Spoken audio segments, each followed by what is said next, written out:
Yon, nagbabalik po tayo dito sa Radyo Pilipinas. Kasama pa rin siyempre si Senator Trillanes at saka ang ating kaibigan, bagong dating si Sangkay Janjan. Magandang gabi po na sa inyong lahat. Alas 6 na, oh. Magandang gabi po, Senator. Oo. Magandang gabi. Yung kanina, nabitin tayo. Ulitin mo na lang yung tanong. Partner, sadya ko talagang binitin yon para abangan ng taong bayan sa Radyo Pilipinas. Kasi this is the first time na makakaharap natin si former Senator Antonio Sani Trillanes IV ng harapan dito sa The Big B. Dito lang yan sa Radyo Pilipinas, partner. Sen, babalikan natin yung naudlot na tanong. Kamakailan? Ayan na, kamakailan. Para relax lang.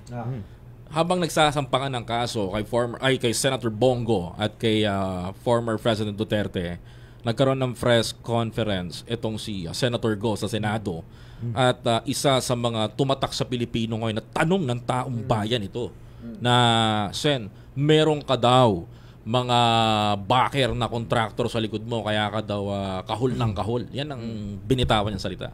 Okay, ito. Diretsahan, hindi totoo yan. Okay, hindi totoo yan. Ngayon, kung totoong pera-pera lang naman ako, sana tinanggap ko na lang yung alok niya sa akin. Oy, magkano? Ayan, Sen, magkano? Okay, ito. First time to. Sino na? Binilang ko ito eh. Binilang ko kung ilang beses siya nagpadala ng emisaryo sa akin. So, 5 beses nag-approach. Pero, 4 na emisaryo. Yung isa umulit lang. So, yung isa na sa kanilang lahat, maliwanag yung mensahe. Magbibigay siya ng pera, kapalit na wag kong ituloy yung pagkaso sa kanya, hindi lang dito sa Ombudsman, kung hindi dun sa ICC. So, yan yon. Ganyan yung mga emisaryo niya. Bigyan ko lang kayo ng, basta't sabihin na nating 10 digits. 10 figures. Ganun 100 million. 100 million. Ano lang yon? 9 lang yon. Billion. 9 Billion pala, sorry. So, kasi kasi ang sinabi, Malaki yan, ha? ang sinabi, sky is the limit. hanggang 7 lang yung alam kong eh. Sky is the limit yung yung Offer. Tapos ni-reject ko kaagad. Alam mo kahit yun na nga sinabi na Sagad na, gano'n. So napakaraming zero kako talagang pero sabi ko hindi. Sabi ko kung kilala mo ako, dapat di mo na nilapit yan. Ganon. So, tapos may isa ring negosyante, ganon din. Offer din. Maliwanag, hindi na to generic, kundi specific number. So, malalaki talaga. Alam mo kung ganon lang, di ba? Bakit pa? Why go through all this trouble na pagbabantaan yung buhay mo, iaharas ka ng mga trolls, sisirain ka. Kung ganun lang, kung pera-pera din lang. Alam mo nung panahon ni Duterte, buhay niya ay nakataya dun eh. Di ba? Tinitindigan sila. So yun lang. Yun po yung... Sen, marami na yun Mukhang hanggang kabilang buhay, hindi na natin mauubos yun Oo. Hindi na. Pero kay Bongo, barya yun. Pero mababa yung salin niya, di ba? Magkano ba salin ni Bongo? 20 million? Parang ganun na ata. Senator Trillanes, kasi parang first time po ata ito, kung if I'm not mistaken, no? First time ata ito ni-reveal na, I don't know kung nasabi mo ito sa ibang media. Kanina. Pero, ayun nga, first time. parang nakakagulat lang na pasabog to, na inoferan ka ni Senator Bongo. Kailan nangyari yan? Simula last year, nung ipa-file ko yung mga kaso sa DOJ. Sa Freegate? Oo. Sa DOJ, no? DOJ, At that time, nagpaparamdam ka na magpa-file ka ng case against... Hindi, nag-press con ako noon, or sa isang vlog din, na-mention ko na magpa-file ako ng case, ganito. So, maghahanap yan ng mga mga tao, mga nakadikit sa akin. Hindi naman kasi pwedeng rumekta sa inyo. Hindi rekto. So, naghahanap siya ng mga nakadikit. So, ganun. Sinasabi yun, diretso. Inuperan ka ng ganong kalaking pera? Ano ba, billion ba yun? Hindi, sky is the limit ang sinabi.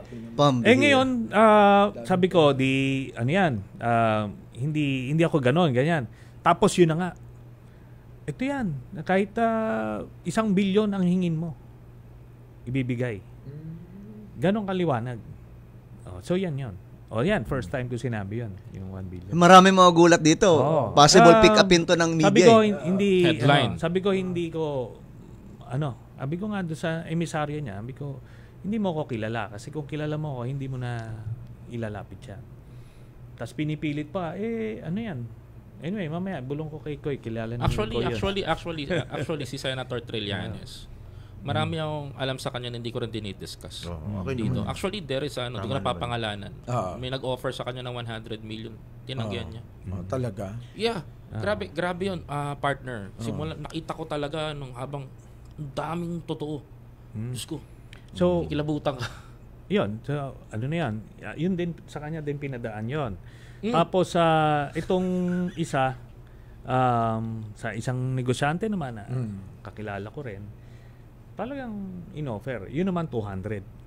Tumayo balahibo ko dun. 200 yun. 200. So, ako naman, sabi ko, pasensya na ho. Kasi talagang hindi ho tayo ganyan. Di ba ganun ang dito? Kaya naman, sabi ko nga, wala naman din sila masilip sa akin. 6 years sila nakapwesto di ba? Talagang gigil na gigil sila sa akin. Kung meron akong ganyang tendency, dapat Pero Sentry, pang ano na yun? Pwede na kayo tumakbong presidente nun, 1 billion. May pang kampanya na kayo nun. Sen, if I'm not mistaken, partner, naalala ko to, I think kay Christian Esguerra mo to nabanggit. Parang, yung kanina dun sa yung Frescon mo nun sa Yes. Kay Christian Esguerra nga. Pero kasi, Sen, yung mga nangyayari ngayon, tila ba parang ngayon lang naliliwanagan yung mga tao. Dati sarado Tulad ng mga kasama natin 3 dito, sarado isip niyan Di ba? Ako lang ang nagpapamulat sa kanila Ang tagalinis to. May malinis sa atin dito. Pero kasi dati mag-explain na siya. Mag-explain na ako. Nagmamalinis na Okay lang yun. Masyado kasi seryoso yung usapan Break ko muna yung usapan. Maganda naman kasi kay Senator Trillanes. Pagdating sa mga vlogger, wala po siyang sineseryosong kasuhan. Kasi kumbaga, nakita ko rin to kasi kung paano ko sa iba siya dati. Maraming kinasuhan si Sen na mga vlogger. Hindi. Iba kasi yung pagiging seryoso niya pagdating kay Bongo, kay former President Rodrigo Duterte. Gaya na lang ng ICC na napunta doon si former President Rodrigo Duterte.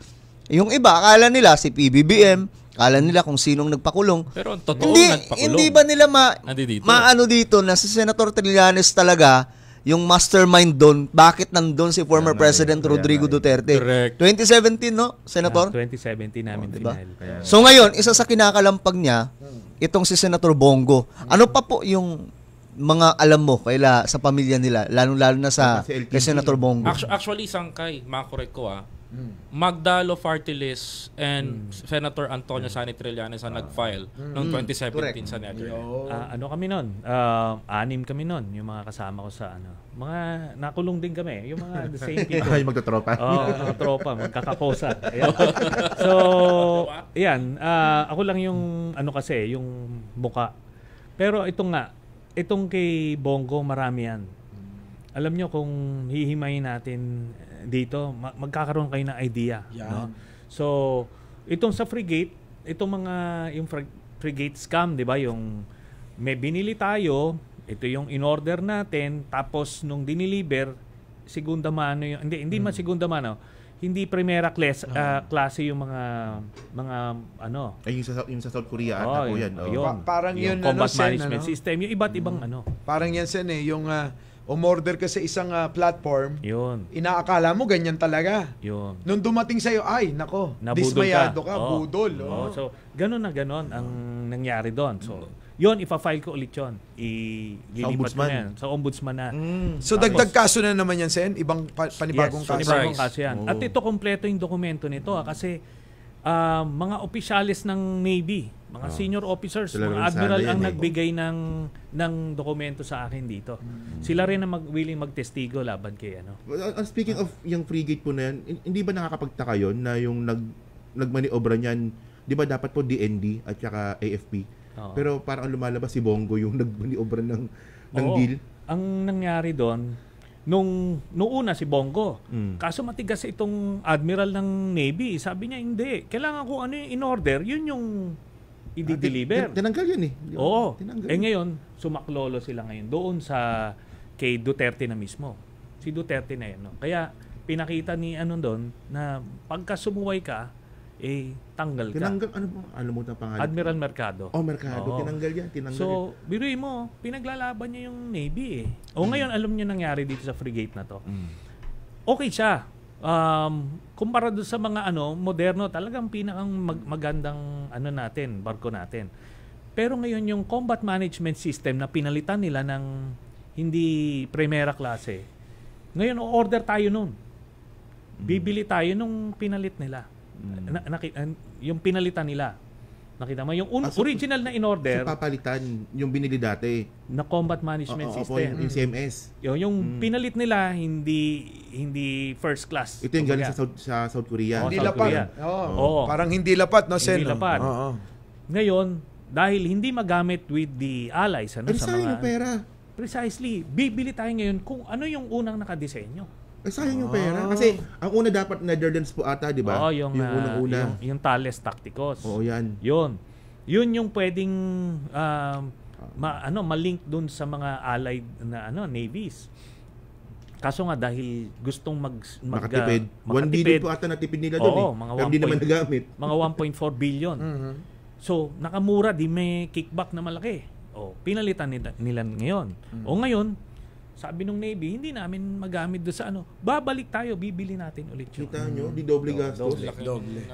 Grabe So, naman. pero ito lang yung mga malalaki to, pero barya pa yan. Barya pa. Pero ang pinakamalaki, ang kailangan nga natin maimbestigahan dito, yung pagbili nung Sinovac. Yun. Sinovac. Yung Sinovac. Kasi, Parmalee. Hindi, diretso to. Diretso. Yung pinamigay sa mga tao eh. Ito yung pinamigay. Nung pandemic eh. Ito, binili to ng Indonesia ng 1,700 pesos. Pero binili ng Pilipinas ng 3,700. Billion din to. 2,000 piso ang tinubo bawat isang vial. Grabe. 50 million vials yung binili natin.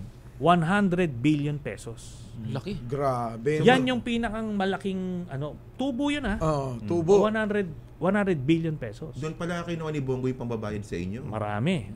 Isa pa lang yan. Billion. Sen, maliit. Huwag kang pumayag sa isa lang. partner, ito, Sen. Yeah. Ito binabato to ng mga Duterte allies, Duterte supporters ngayon kay Senator Trillanes. Sabi nilang ganun, ng mga posts sa Facebook na si Duterte daw ang pinaka magaling daw during the pandemic. At hinangaan nila ang former president doon. Well, may malalaman pa pala tayong katulad nito. Na, hindi naman ako naniniwala dyan. Tingin ko propaganda yan. Kasi sinasabi nila, umutang daw ang Pilipinas ng pagkaalaki-laki na 7 trillion plus na halaga dahil daw nung pandemic. Tapos sinurvive daw tayo ng Duterte administration. Hindi rin totoo yan. Pero ito malalaman pala natin na meron palang behind the scene. And ito, di ba?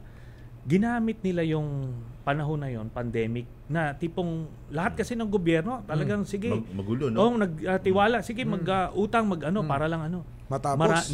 Nanamantala sila doon. At ito nga, biruin mo yung sa Parmalee, yung kinorner nila. Di ba yung una yung face shield, di ba lumabas? 2 pesos 50 centavos ang bili nila. Pero binenta sa Pilipinas ng 127.50. Grabe. Parmalee yan Tapos inobliga yung mga Pilipino, lahat kayo kailangan. Di ba? Ang hirap huminga nun. Sa buong mundo, yun lang ang Pilipinas lang ang may ganon. inobliga. May ganon, no? Tayo lang inobliga. May ba't ang China, di ba nag-face shield? Hindi sila inobliga. Mask lang. Mas lang. Pero Pilipinas si Pilipinas, kasi nagkaroon ng shortage noon. Diba, tarantataong bayan noon, naganap ng face shield. Kailangan. Lahat, sila lang ang supplier. Umangat ng 700 plus pa nga, naalala ko, partner. Face shield, face mask, ginawan ng pera yan. Bukod pa ron, alam mo yung RT-PCR, yung testing. Kanila rin yun. Yung rapid testing, yung PPE, yung ventilator. Lahat yon isa lang. Ang Parmalee po lahat. basta sila lang yung nagpaikot. Hindi ka pwedeng mag-i-import ka, maggagawa ka, hindi. Kailangan sila.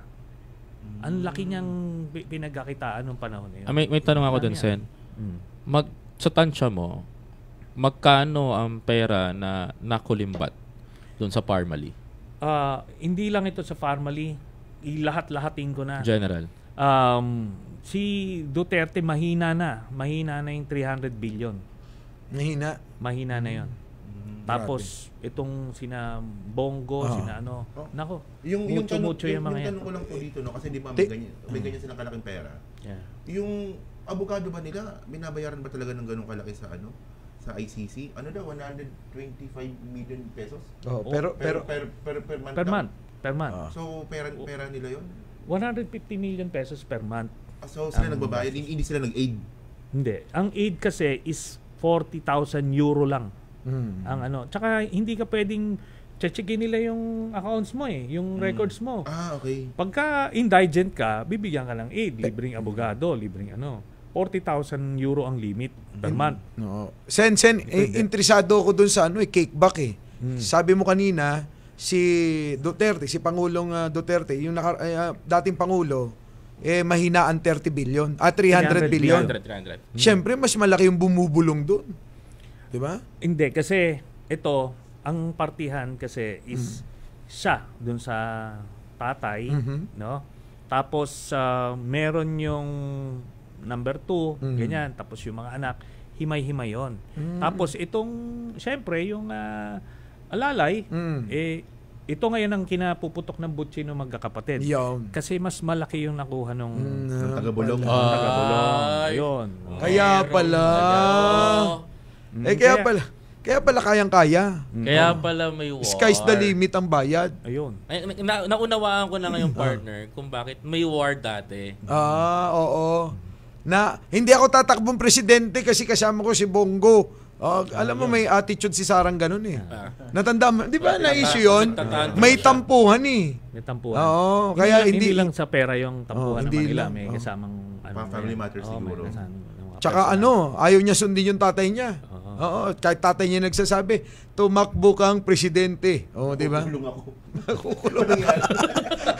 Hindi, sabi, hindi mo ba narinig yung sinabi ni Trillanes na ipakukulong niya daw ako pag wala na ako sa pwesto.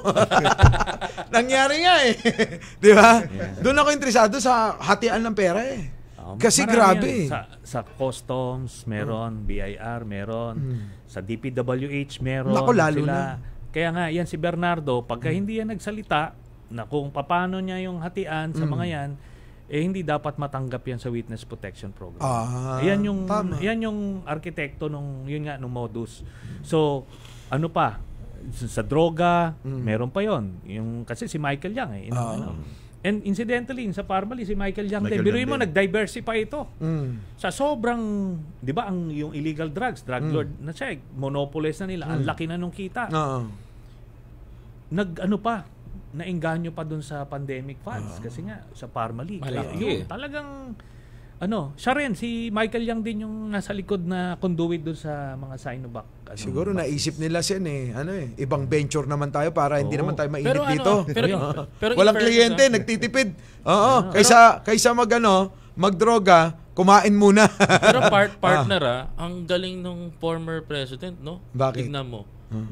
Nahulihan na yung warehouse ng ng pinagbabawal na gamot nandun sa magnetic lifter. Ginawang political advisor. Ang galing.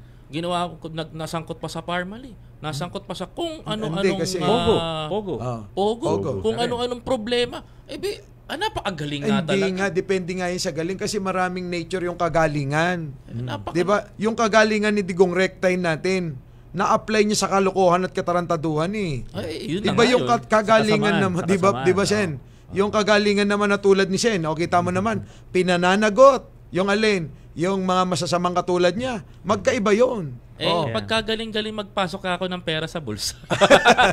Ikaw naman, partner. Hindi pa ako tapos eh. Meron pang karuktong yun. Sangkay, parang nagre-research ka kanina eh. Nagre-research eh. Ano kayo tatanong ka? Nagbabalik siya doon sa mga, ang dami ko palang banat kay Senator. Nararamdaman ko siya buburuhin ko na ba to? Hindi, pero sa entry, okay lang naman po yun, di ba? Kung DDS ka dati, okay lang naman yun eh. Importante na namulat importante ka. na Importante na mulat. Ako naman, sabi ko nga, hindi ako pero yung mga hardcore din kasi talaga yung diehard. Mahirap na yan eh. Hindi na ako gaanong... Ang audience ko palagi, yung medya pa. Alam mo yun, yung hindi pa nakaukit, hindi pa nagpatato ng Duterte sa puso, parang ganon. Yun.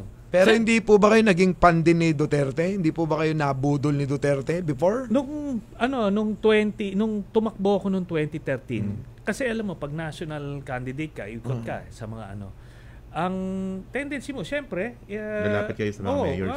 Lapit. Respetuhin mo yung mga ang reputation niya noon, parang kung naalala nyo si Mayor Fred Lim, parang gano'n. Ano bang tawag ni sa kanina doon? Basta't may nickname yan si Parang gano'n. Dirty Harry yan. Sila Hagedorn, yan yung mga reputation. Parang gano'n yung reputation yan. So, sige, di kailangan mong magmano eh. Kasi otherwise, ayaw mong mawawalan ka ng boto sa malaking baluarte probinsya. niya. So, gano'n yung relationship. Tsaka, alam mo sa engagements ko sa kanya, grabe mambola talaga. Parang ifa-flatter ka eh. Noong 2013, sa kampanya, sabi niya sa mga tao, barangay, kayo, pag iboto nyo to si Trillanes, sabi niya, pagka hindi nanalo yun dito, i-armalite ko kayo lahat. Ito, Sen. Sen. Tapos ito yung nangyari doon. After noon, di ganun siya mambola. Di ba? Dumating na ngayon yung listahan niya, yung EJK kasi. Hindi, tawag to yung balot, sample balot. 18 yung sample balot, wala ako doon. Sabi ko, hanip mambola. Doon talaga. Hanip po, nabola. So, ito may tanong ako kay Sen. Nagkakatuwaan tayo dito. Kasama ang taong bayan dito sa Radyo Pilipinas. Sen, merong narrative akong nabasa sa isang platform na ginagamit ng millennials, netizen, and ayoko nang banggitin mo na yung platform yon. Ang pinapalabas nila dito, Sen, is kaya ka daw, kumakahol daw ng ganyan, binabanata mo daw ang mga Duterte kasi hindi ka daw napagbigyan na maging vice president ni former President Duterte. Yun. And ito yung lumabas na picture, Sen. Pakita natin sa screen, ha? Ito, Sen, Yan. Ito, yung picture na ito, sa akin galing yan. Sa iyo. Okay. Ano nga ba ang Bakit? storya? Ito yung konteksto niyan. Ito yung konteksto.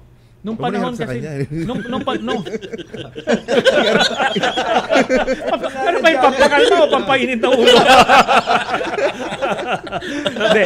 Okay, well, ganito yung background niyan. Nung time na yon, so pino-float ako nag-decide yung grupo na tatakbo kong vice president. So in-explore namin yung mga kandidato. Gusto namin malaman, hindi yung necessarily para mag-tandem o kung sino susuportahan namin. Kasi noong time na yun, si Binay, si Marrojas, si Grace po, tsaka si Duterte. Si Binay, tinanggalan namin kasi iniimbestigahan ko nga. So, naiwan na lang to. So, nakausap ko na si Grace po, ito na ngayon next, si Duterte. Kailangan, siyempre, bago mo suportahan, kilalanin mo. Tapos, di ngayon, ang nag-set up nito, yung common friend namin, si Bongo, makikita mo lang yun. Ando doon lang yun sa sulok. Sa gilid. Oo. Di ngayon, sige na. Pag-upo, sinabi niya, unahan na kita, padre. Hindi ako tatakbo, presidente. Kasi April kami nag-usap. April of 2015. Dito yon sa Richmond Hotel sa Ortigas. Hindi ako pumunta ng Davao. Siya yung pumunta ng Manila. Para mag-usap kami. Sige. Sabi niya, alam mo, magaling mang bola. Ipa-flatter ka niya. Alam mo, ikaw yung kailangan ng bansa, ganito. Ako, magre-retire na ako, ganon. Magre-retire na raw siya. Kasi maalala nyo nung panahon na yun, di ba sinasabi niya, hindi siya tatakbo. Ito, April pa nga lang ito April. Nag-declare siya, December na True substitution. Doon lang siya nagsabi na tatakbo. Kaya nga, paano sasabihin na nag-a-apply ako na sa kanya? Siya nga mismo hindi siya tatakbo, 'di ba? Tapos ang nilabas nung mga Duterte supporters noon, minura daw ako nung meeting namin, tapos sinabihan daw ako na ganyan ayaw sa akin. Kaya ako nilabas 'yan. Paano sinasabi niyong minura? Ito nga nagpicture kami. Nakangiti pa. So nung time na 'yan, ganun 'yan. Pero ito 'yan, sinabi niya hindi siya tatakbo. O di kwentuhan na lang kami. Mahigit mga 1.5 oras kwentuhan namin pero ito yan. Ang objective ko noon is gusto kong malaman kung ano nasa utak niya, paano niya ayusin yung bansa. Kasi binivet nga namin yung mga kandidato Biruin mo, 1.5 oras kami nag-usap. Ni 1 minuto hindi niya pinag-usapan yung bayan. Pinag-usapan niya kung paano yung pinatay. Sabi niya, ito, parang nagpapa-impress siya. Inormalite niya, talsikan daw yung utak, mga ganon. Alam mo, parang siguro alam niya na dating sundalo ko, ganon. Parang gusto niyang pakita na matuwa kayo. Astig din siya, parang may ganon. Kaso baliktad nga yung, tapos marami pang kwento yan na hindi maganda sa mga babae. Kung sino-sino mga kakilala niya. Pero dapat na-turn off po kayo kasi human rights, di ba? Precisely. Kaya nga after nun, teka muna, yung reputasyon niya na parang dirty Harry nung mga time na yun, nagbago. Akala mo, yun lang pala, parang walang laman, walang bayan hindi niya pinag-usapan. Di paglabas ko ngayon, report ako doon sa grupo namin, sa Magdalo na hindi pwede natin suportahan to, may tama to sa utak. Oo, kasi alam mo, pinagmamalaki niya yung yung pagpatay. Sabi ko, nako, alanganin yan. So X na sila. So ko na lang si Grace po tsaka si Mar. So nakausap ko sila parehas. Eventually pumunta ako kay Grace. Isa pa yan. In-invite ako ni Mar Rojas na maging vice president niya. Kung gusto ko lang maging kandidato ng isang ito na isang administrasyon pa yon. Hindi ko tinanggap kasi nga nag-commit na yung grupo suportahan si Grace po kahit na may vice president si Cheese. Kaya hindi pwedeng hindi pwedeng totoo yung sinasabi nila na masama daw ang loob ko kay Duterte kasi ganito ni reject. Napakababo buhay ko yung nakasalang doon sa termino niya doon lang. Sa inyo mga ganyang propaganda nila, sanay na kami dyan. Iba talaga yung sinasabi nila sa totoong nangyayari.